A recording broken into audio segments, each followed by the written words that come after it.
Station का नाम महाराजा अग्रसेन जी के नाम पर रखा जाए। मैंने दिल्ली की यशस्वी मुख्यमंत्री आदरणीय बहन रेखा गुप्ता जी से आग्रह किया है कि हॉस्पिटल महाराजा अग्रसेन जी के नाम पर हो, मेट्रो स्टेशन महाराजा अग्रसेन जी के नाम पर हो और डीटीसी का एक बस स्टैंड भी महाराजा अग्रसेन जी के नाम से होगा। तो इससे हमारी पार्टी की भी और क्षेत्रवासियों की और सभी हमारे सहयोगियों की प्रतिष्ठा तो बढ़ेगी और महाराजा अग्रसेन जी के प्रति भी सच्ची श्रद्धांजलि होगी। मैं समाज के लोगों से इस मौके पर यह आग्रह जरूर करना चाहूँगा कि एक बार अपने लेटर पैड पर इन तीनों बातों को लिखकर आप तैयार रखें। मुझे एक बार आप लोगों के साथ दिल्ली की बहुत ही लोकप्रिय मुख्यमंत्री आदरणीय बहन रेखा गुप्ता जी के पास जाने की आवश्यकता होगी। मैं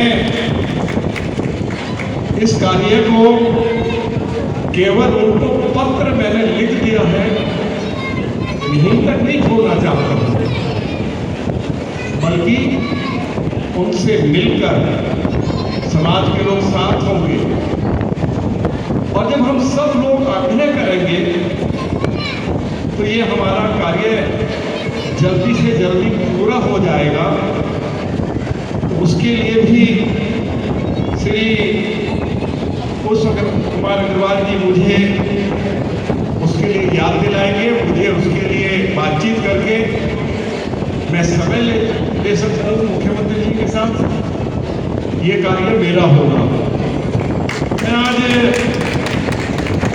महाराजा श्री अग्रसेन जयंती के इस महोत्सव के अवसर पर ये जरूर कहना चाहता हूँ कि यदि आज रामवीर सिंह बुधूरी पार्लियामेंट के मेंबर की हैसियत से आपके बीच में आपका आशीर्वाद लेने के लिए खड़ा हुआ है, मेरी जीत में इस समाज का बड़ा भारी योगदान है। मुझे चुनाव में आर्थिक सहायता भी दी, एक तरफा वोट दिया और मुझे ही नहीं दिल्ली के सातों एमपीज को वैश्य समाज ने, व्यापारी वर्ग ने अपना भरपूर आशीर्वाद देकर मोदी जी की झोली में 7 की 7 सीटें डालने का काम किया। आज मुझे इस बात की खुशी है और मैं लंबे समय से ये बात पार्टी के अंदर कहता था कि दिल्ली के अंदर चाहे जनसंघ पार्टी रही हो, चाहे जनसंघ पार्टी का नाम बदलकर भारतीय जनता पार्टी हो गया हो, यदि जनसंघ पार्टी 1967 में पहली बार दिल्ली में सरकार बनाने में सफल हुई तो उसमें हमारे वैश्य समाज का, व्यापारियों का बड़ा भारी योगदान था। और तब से ही दिल्ली में ही नहीं बल्कि पूरे देश भर में लोग कहते थे कि जनसंघ या भारतीय जनता पार्टी ये तो बनियों और पंजाबियों की पार्टी है। आज यदि ये पार्टी दुनिया का सबसे बड़ा राजनीतिक दल है, उसमें हमारे व्यापारी वर्ग का बड़ा भारी योगदान है। सभी की इच्छा थी कि आजादी से लेकर और श्रीमती रेखा गुप्ता जी के मुख्यमंत्री बनने तक कभी भी इस समाज के किसी कार्यकर्ता को दिल्ली का मुख्यमंत्री बनने का अवसर प्राप्त नहीं हुआ।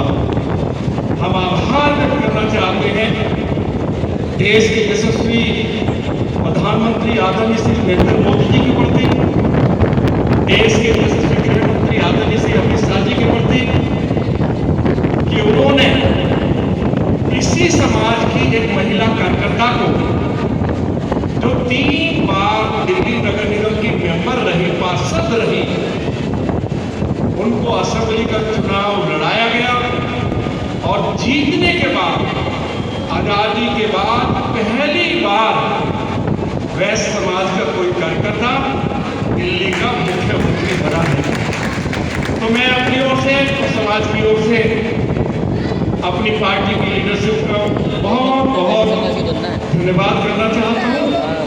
और दिल्ली की मुख्यमंत्री श्रीमती रेखा गुप्ता जी, मोदी को भी वैसे समझ महाराजा श्री अभिषेक जी के बताए हुए रास्ते पर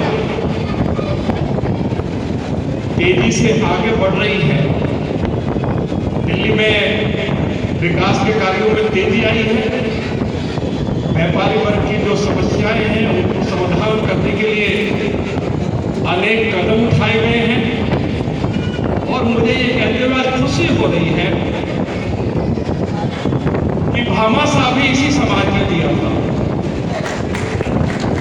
और यदि आप पूछना चाहते हैं, जिस बापू को पूरी दुनिया पूछती है, महात्मा गांधी को भी इसी समाज ने दिया। और आप लोगों को मैं जानकारी देना चाहता हूं, जब देश की आजादी की लड़ाई लड़ी गई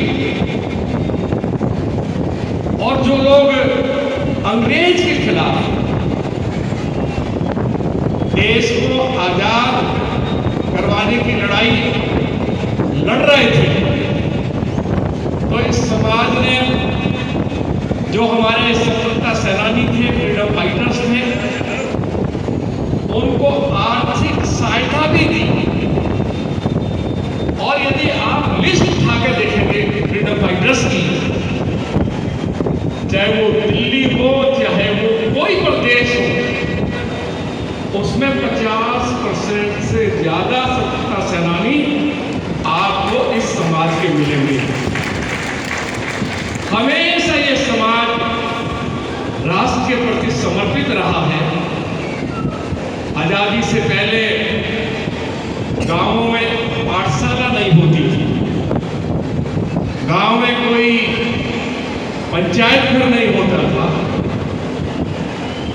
यदि आदमी बेचारा पैदल पैदल जा रहा है, प्यास लग आए तो कोई प्याऊ नहीं होती थी। आजादी से पहले आप नजर उठा के देखिए, मैं जिस गांव से संबंध रखता हूं, जितनी भी पाठशालाएं बनी, प्याऊ लगी, स्कूल खुले, चौपालें बनी, पंचायत घर बने, आप ज्यादातर पाठशालाओं में बिरला जी का नाम आपको देखने को मिलेगा।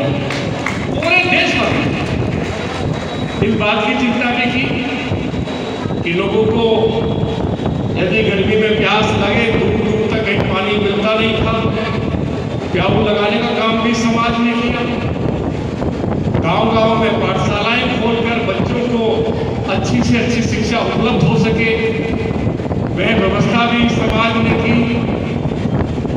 और आज आपकी जानकारी के लिए एक बात मैं जरूर बताना चाहता हूं कि इसी समाज के एक बहुत बड़े नेता थे, श्री देशबंधु गुप्ता जी, जिन्होंने आजादी की लड़ाई में महात्मा गांधी के साथ कंधे से कंधा मिलाकर उस लड़ाई को बहुत मजबूती से लड़ा। और जब देश को आजादी मिली और 1952 में जब विधानसभा का पहला चुनाव हुआ, देशबंधु कॉलेज जो है वो देशबंधु लाला देशबंधु गुप्ता जी के नाम पर है, कालकाजी में। तो जो पहला इलेक्शन हुआ 1952 में,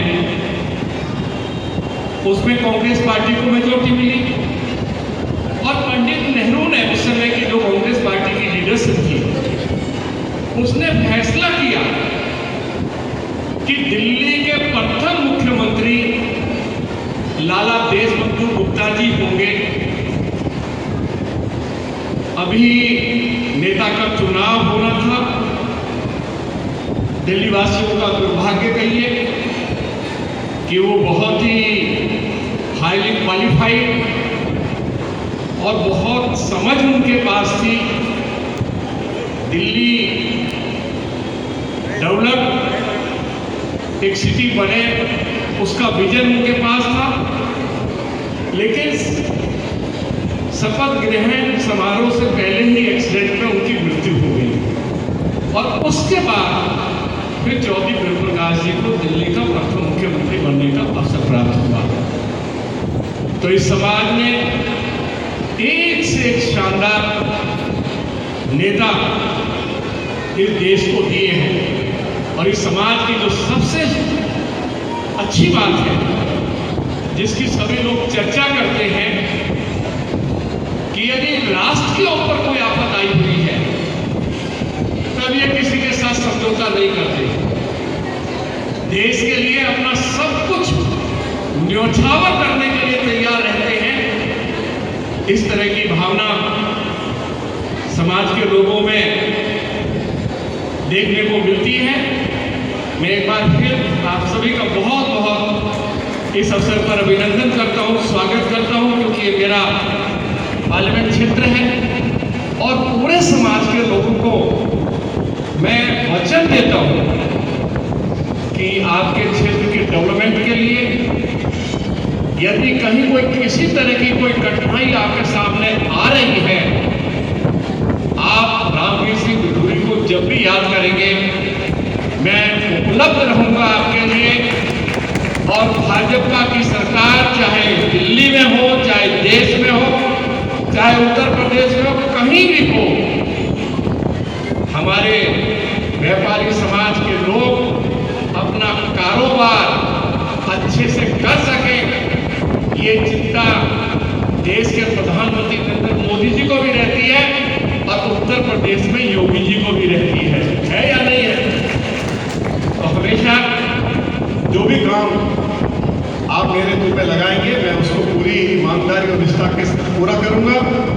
इन्हीं शब्दों के साथ पूज्य महाराजा श्री अग्रसेन महाराज जी के चरणों में मैं नमन करता हूं और उनके चरणों में बस यही प्रार्थना करता हूं कि महाराजा श्री अग्रसेन जी का आशीर्वाद हम सभी पर बना रहे, हम समाज की सेवा में कोई कमी और कोताही ना छोड़ें, यही उनके चरणों में मैं प्रार्थना करता हूँ। बहुत बहुत धन्यवाद। आप सभी को बहुत बहुत मेरी ओर से बधाई। अग्रसेन महाराज की जय।